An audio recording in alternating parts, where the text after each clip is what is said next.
Welcome to the Grant Writing Experts podcast, where today's episode dives into a timely challenge for higher ed institutions. How do universities stay competitive as federal funding priorities shift? Our guest is Maya Evans, a seasoned grant writer and consultant who partners with universities to build strong logic models, assess organizational readiness, and design grant strategies that align with real-world funder expectations. Drawing from her experience in both writing and strategy, Maya shares how university teams are adjusting their approaches and what practical steps can help them succeed. If you work in university development or grant strategy, this episode is packed with insights you'll want to take back to your team. Let's get into it. Maya, thank you for taking the time to join us today. Can we start off, or can I start off by asking you to share more about you, your work, and how you got started in grant work? Absolutely. So I have a long career in higher education, and I often say that many people don't realize how much folks in higher education touch grants without realizing it. So really my first interaction with grants started as an undergraduate and graduate student. I was a researcher and a data analyst, both at grant-funded research in political science and public health. And so I started to get an understanding of the terrain of grant-funded projects just from that work in my early years. I then started a full-time career in higher education and institutional research. And so I was manager of research and helping pull data for a number, especially of federally funded grants, NSF grants, Fulbright Hayes Fellowship Program, TRIO Student Support Services Program. So I started to touch kind of the data and evaluation of grants. And I started Leverage Education some years ago, which is a full service higher ed strategy consulting firm. And my very first clients were actually grants offices at a number of Illinois community colleges, because my institutional research experience also sort of bled into strategic planning. I became a strategic planner. And I found grants offices reaching out to me for planning support because our grants offices are typically stretched thin in resources, and there are high expectations for what they do. And so they were always looking for ways to tie into the larger institutional strategic plan and also figuring out ways to do unit planning that allowed them to do the most that they could with the resources that they had. So those were my first actual consulting clients or grants offices, but more on the strategic and operational planning end. And then a few years ago, I'm a lifelong learner. I always want to add to my skills. And so I decided to learn grant writing and to become a certified grant writer with the Global Grant Writing Collective. I was looking for a sort of fresh, modern take on grant writing, just as I like to think that I offer a fresh, modern take on strategy consulting, higher ed strategy consulting. And so I became a certified grant writer through them and have pursued a number of grant development, grant writing, federal and state programs since then. I can't hear you, Ryan. Thank you for calling that out. No problem. Check. So is it fair to say that you work both with higher ed clients and with non-higher ed nonprofits as well, with your grant writing consulting as well as your strategy consulting?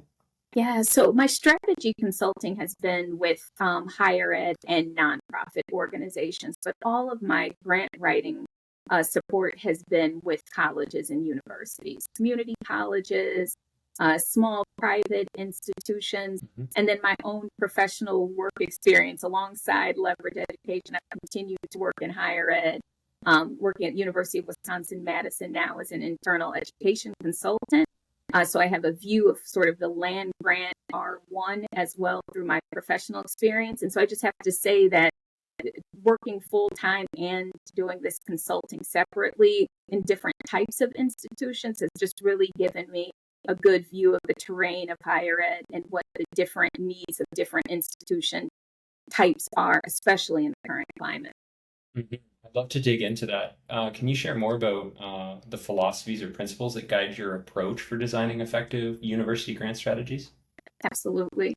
I think my number one philosophy is to have the right people at the table early. I as a grant writer and a consultant, I don't approach the work wanting to win the grant. I approach the work wanting the program or the initiative to be successful. That matters very much to me.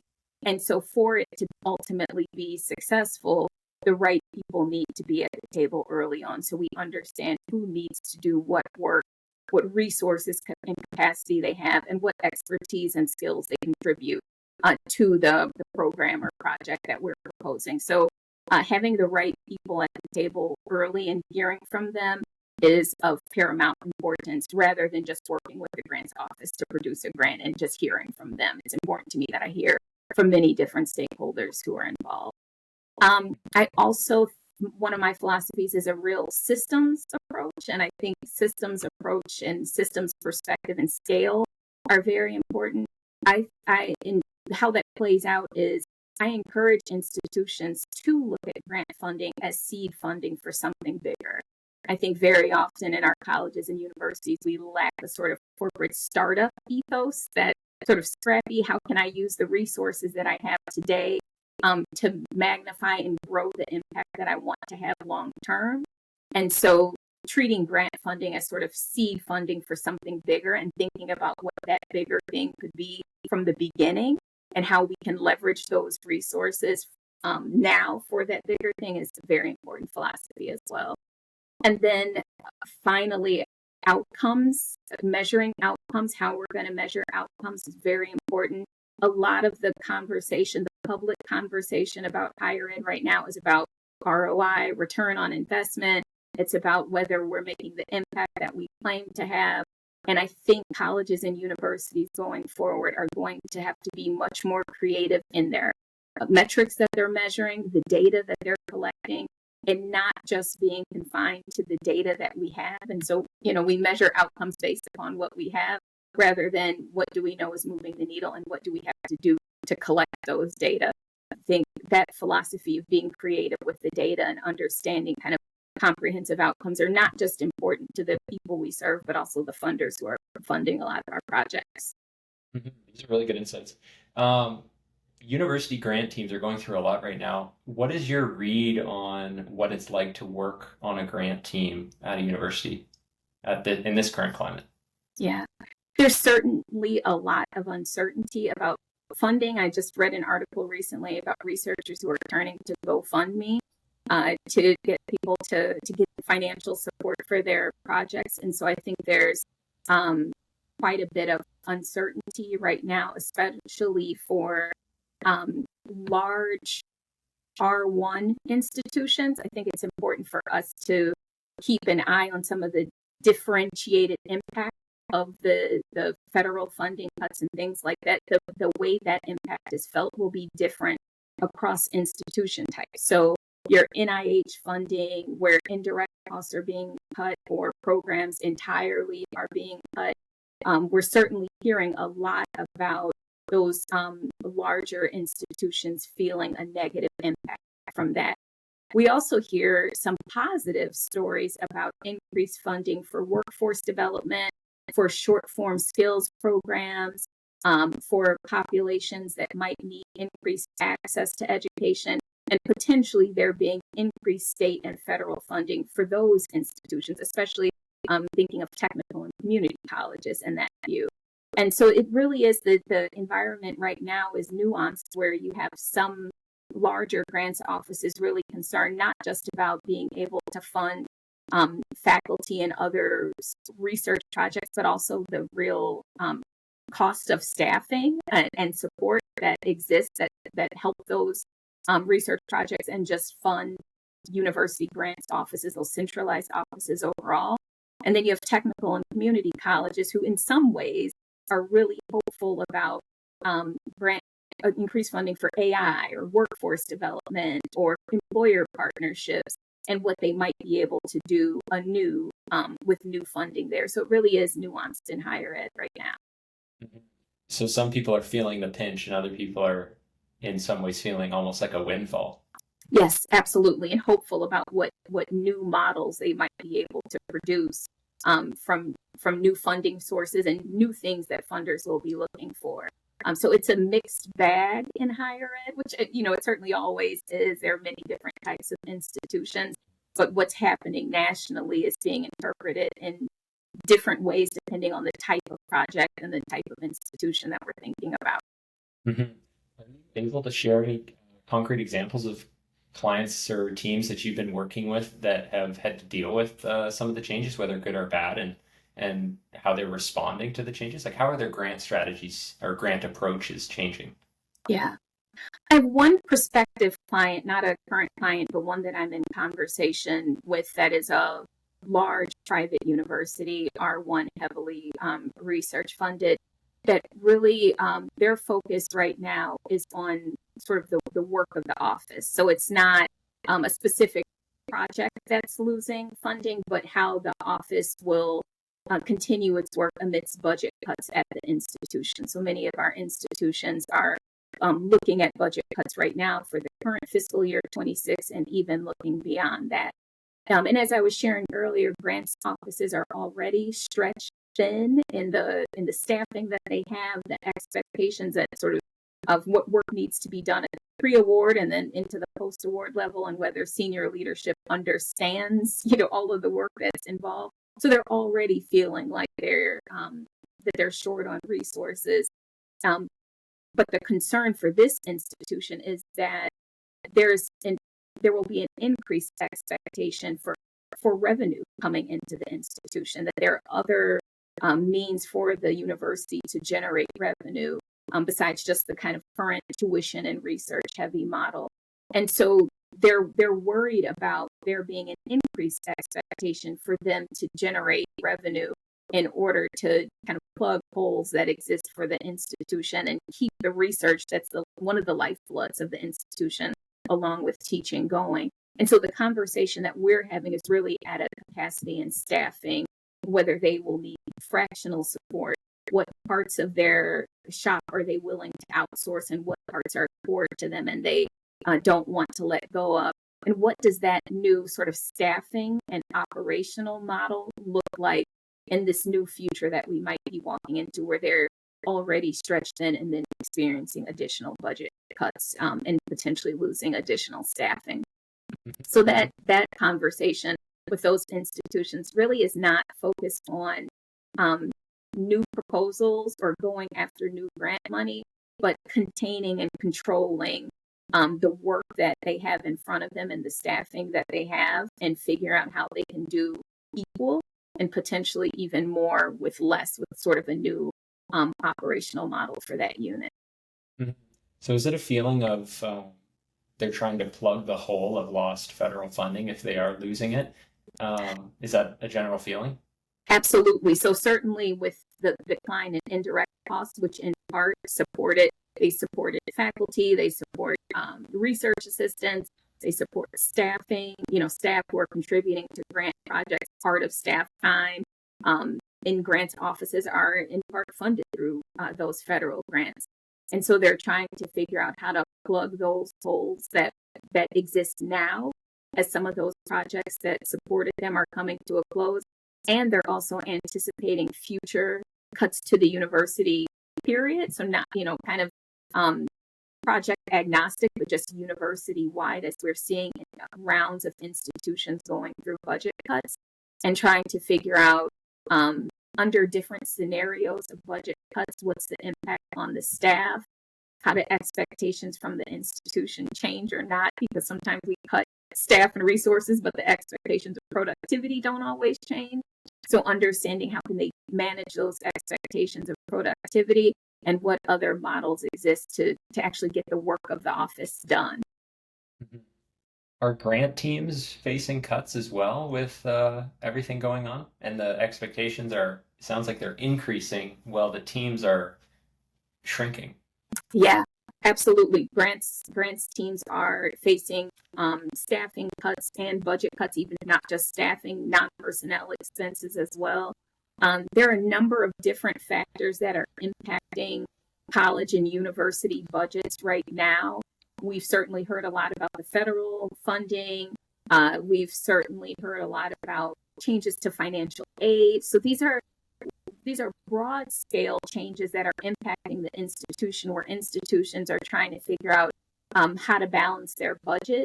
And so we're seeing folks like Duke and Northwestern, they've rolled out recently early retirement programs, layoffs, and we expect to hear that industry wide this year and next year. That was one of the takeaways from the National Association of College and University Business Officers Conference that just happened a couple weeks ago, that there are going to be significant budget impacts across the higher ed industry. And so even if the conversation isn't about grant funding specifically, those cuts are being distributed across the institution. And so they're going to impact grants offices just as the very kind of specific reductions in federal funding and closures of funding sources for some of our active projects are happening as well. So it's almost a double whammy for some institutions. Yeah, I think a double whammy is a good way to put it. You mentioned earlier that the response that a lot of these teams are having is that they are going to leadership and saying we need to increase headcount to fill the gap of federal funding because, and tell me if I'm missing the mark on this in my explanation, but we lost several $1,000,000 in federal funding that came from a single grant. And now we need to plug that hole with something like 10 or 20 grants that equal the same value. And sometimes those 20 grants don't even reach the same value. And obviously that is that each grant has its own compliance requirements and their own proposal. So rather than just one to get a ton, you have 20 to get a little bit that adds up to that. And that takes a lot more work, maybe. Is that true? And if that's the approach of we just need more people to fill this gap, but at the same time they're facing cuts, being asked to do more with less, how do teams at higher ed institutions do well in these circumstances? Yeah, I think it's gonna.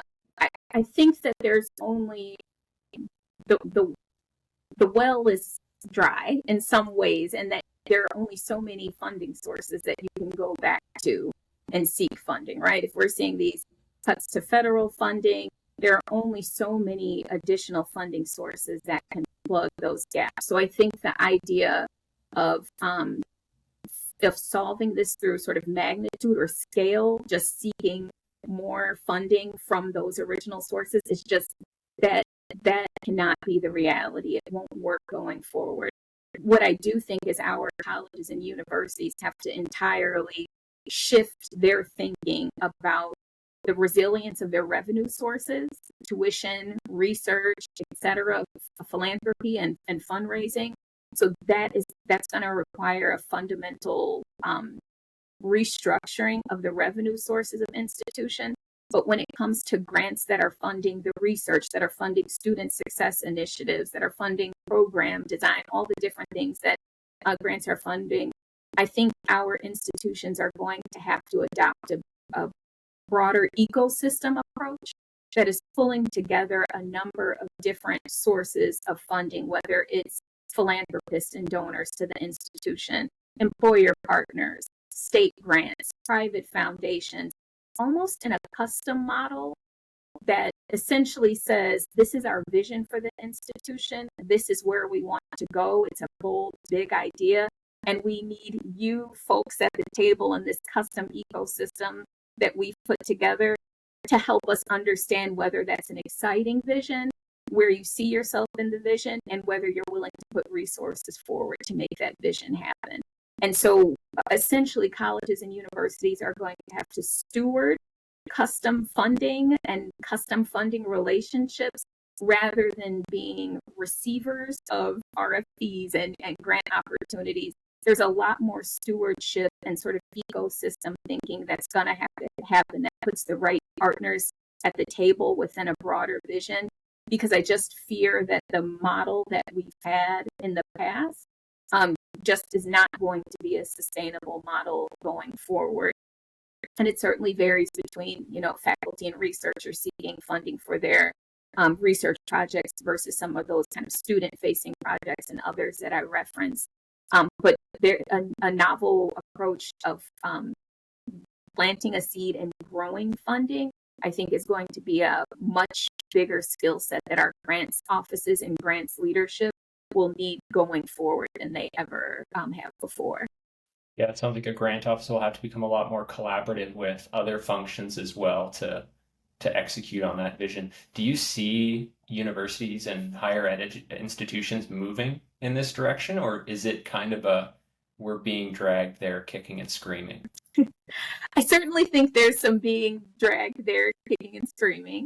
I think there are some folks who are inside institutions who are higher ed gets a bad rep, I think, for being legacy and traditional and antiquated and stale, and that hasn't been my experience in institutions. I think there's no shortage of good ideas. There's often just been a shortage of the resources to make them happen. So I think that there are a number of people who are inspirited by a new challenge and hopeful about what our resilient institutions will be able to do with the challenging times that they're facing right now. I do think that it will require college and university leadership to position their grants office leadership differently. One of the main complaints or concerns that I hear from clients who are, grants offices in colleges and universities is that they're not at the table when the vision is set. They're not at the table when the strategy is cast. They often receive sort of one-off projects from folks who, this is their area of research or their area of interest, and so they're looking for grant funding, but they're not understanding the bigger picture of where the college or university is going, and then how grants can be leveraged to bring that bigger picture to fruition. And we've been able to get by with still allowing that to happen, and I just don't see that being the reality going forward. I think our directors of grants offices are going to have to be plugged into those bigger visionary conversations. I think that when we develop strategic plans, grants offices and those who are leading workforce and external partnerships need to be in communication to develop maps that lay over the strategic plan that essentially say, if these are the goals that we want to accomplish, what are the resources and who are the partners that are going to help us get there? And that will have to be done very early on. So I just see amidst this challenging time, I just see a golden opportunity for rethinking who's at the table and the expertise they bring in ways that will really benefit students, communities, and employees that our institutions serve. That's a really interesting insight.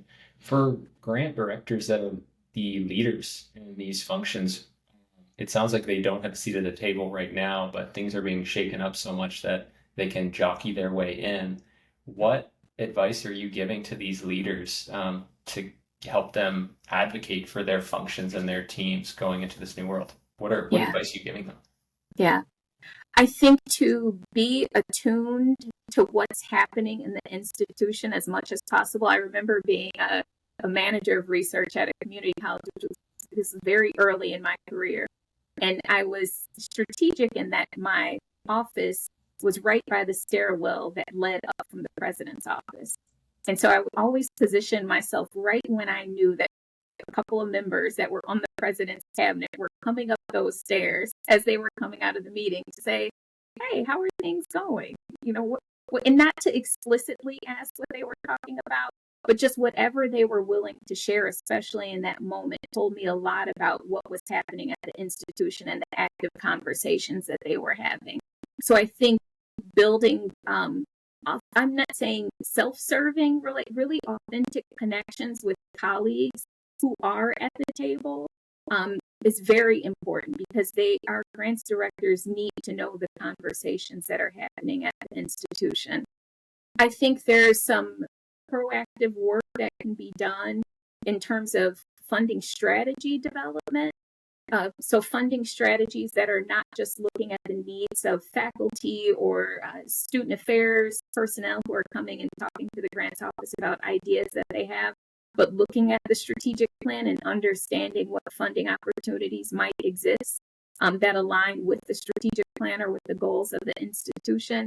As much as our directors can do to get plugged into the vision and the future, very important. I also think that grants directors, one of my big pieces of advice that I give sort of anyone in higher ed, especially anyone who's aspiring to leadership, is to look up and look out. to be a consumer of and reading the news, reading business magazines, seeing what other sectors are doing.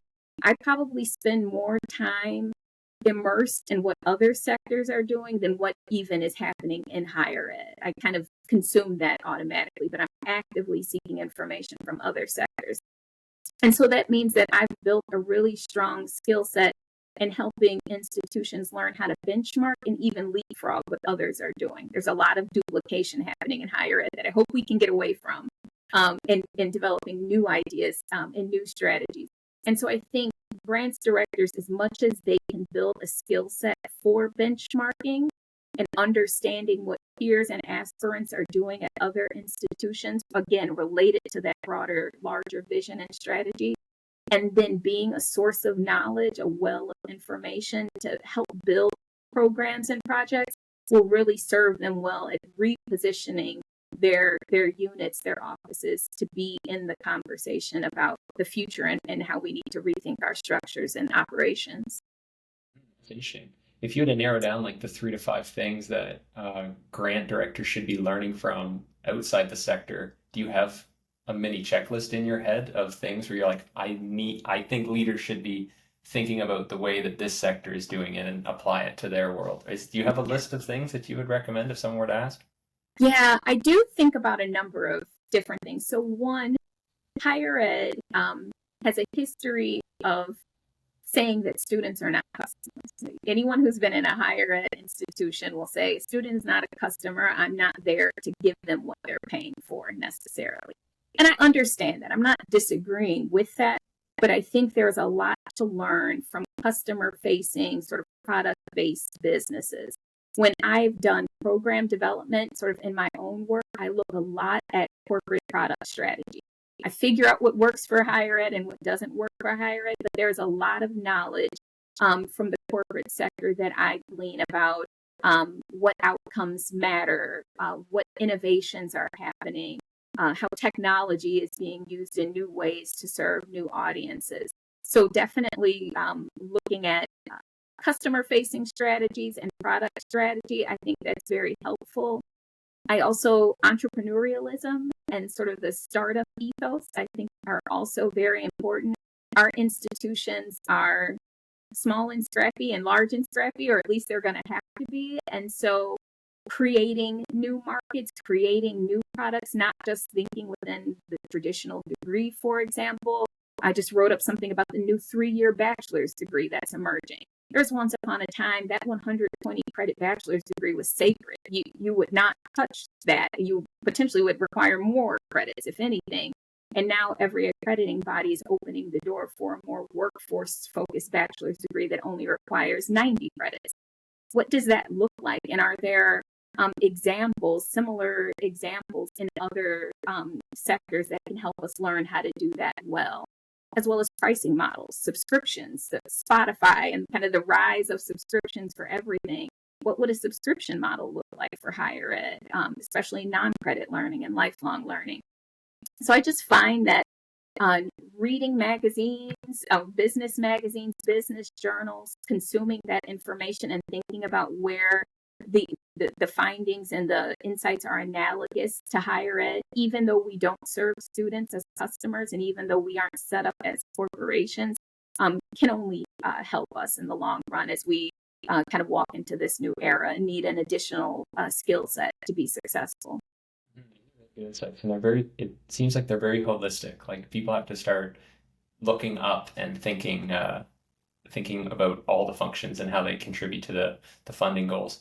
I'd like to narrow it down though to help give concrete advice to those grant professionals that feel very much in the trenches right now. If you had to give of like if someone really only had capacity right now because they're overwhelmed with everything going on to think about one thing that can help guide them over the next, rest of 2025 and prepare for 2026, and you had to give your number one rule for designing a grant strategy or approaching funding going forward at a university, what advice would you give to that person?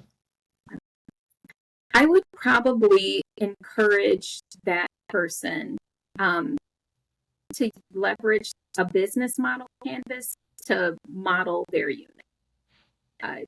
I certainly could offer advice about looking for new funding opportunities or writing grants or things like that. But I think the college university focus right now is business model focus. That's where everybody's head is right now.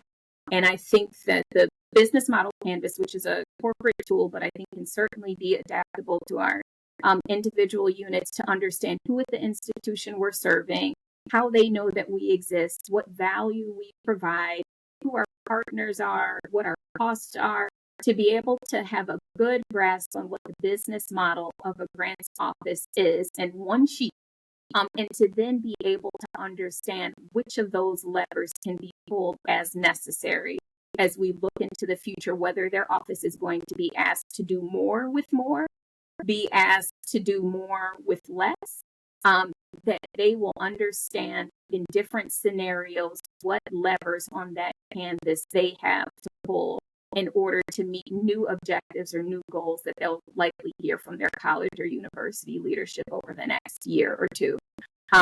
And that will help for those institutions like technical and community colleges where there will be new grant opportunities. And that will help at even some of our larger R1 institutions where there might be requests for people to run scenarios about cuts. And so that really encompasses the business model as it is now and where they'll be able to make changes. So I think any member of a grants office to pull up a business model canvas, there are many resources about how to fill it out. It's a simple one sheet. I think will give them a good understanding of who they're serving, what they're doing, and what they would need to do differently in different scenarios that might arise at their institution. Interesting. If we had more time, I would love to dig into the specific examples of how to map out a grant function on a business model canvas and what it would look like to pull those levers. Absolutely. Do you have a quick example though of a grant team that might have done this or an example of how it could look? Because I know there are several elements to a business model canvas. Do you have an example that comes top of mind of what it would look like to map it out and one of the levers that they could pull given a certain situation? Yeah, I have led business model canvas planning, not for grants teams, but other units within colleges and universities. So in addition to grant strategy and development, I do just general higher ed strategy consulting. So for example, an online unit that had to redesign their entire business model in order to be sustainable, self-sustaining, and revenue generating. And so that unit mapped out their operations, their students, et cetera, on the business model canvas. And that identified a number of different changes that they could make. It really, the value of the business model canvas exercise is not what you put down on paper, but the conversation that you have before you put something down on paper. And so it sparked conversation about pricing and tuition pricing being higher than the national average for that program. So a lever that institution could pull was lowering the tuition so it could be competitive and attract more students. But then that lever causes revenue to decrease it causes the revenue to decrease overall. You have more students coming in potentially, but they're paying less per credit hour. And so you have to calibrate it just right. So how can you make sure that you're lowering tuition at the right level, but still bringing students in? So that business model canvas exercise that I've led with programming units really sparks a conversation about what the levers are that they can actually pull and sequencing which levers they want to pull when. This is really interesting. I would love to dig into this at a different Would be date. happy to. Would be happy It's a to. really unique approach to like strategic planning for a grant team and even strategic planning and how the team Yeah, functions. I think that would be a really interesting thing to dive into. If you have a template, I would love to be able to share with our audience. But to absolutely. wrap things up, Maya, if people wanted to learn more about the work that you do and connect with you, where could they go? Yes, absolutely. So they can visit Leverage Education, our website, leverage-education.org. I encourage people to find me on LinkedIn, Maya Angelou Evans. I'm named after the poet, so you will find me on LinkedIn as Maya Angelou Evans. I'm happy for people to connect with me. The greatest takeaway I have to say from my career as I look back on my career in higher ed so far, and especially working with wonderful colleagues across the country and with consulting clients, is the value of authentic relationships. I mean, real authentic relationships where we're sharing business model canvas and how to approach scenario planning, where we're checking in quarterly on how people are doing. I value that more than ever, and I think that's really effective and important for new ideas and accomplishing all the goals that we have. So I encourage people to find me on LinkedIn, message me, connect with me. I'd love to have a one-on-one and talk more about what I've learned, but also to learn from others as well. That's great. I'm sure people will. Well, thank you. Thank you for the time. Absolutely. Thank you.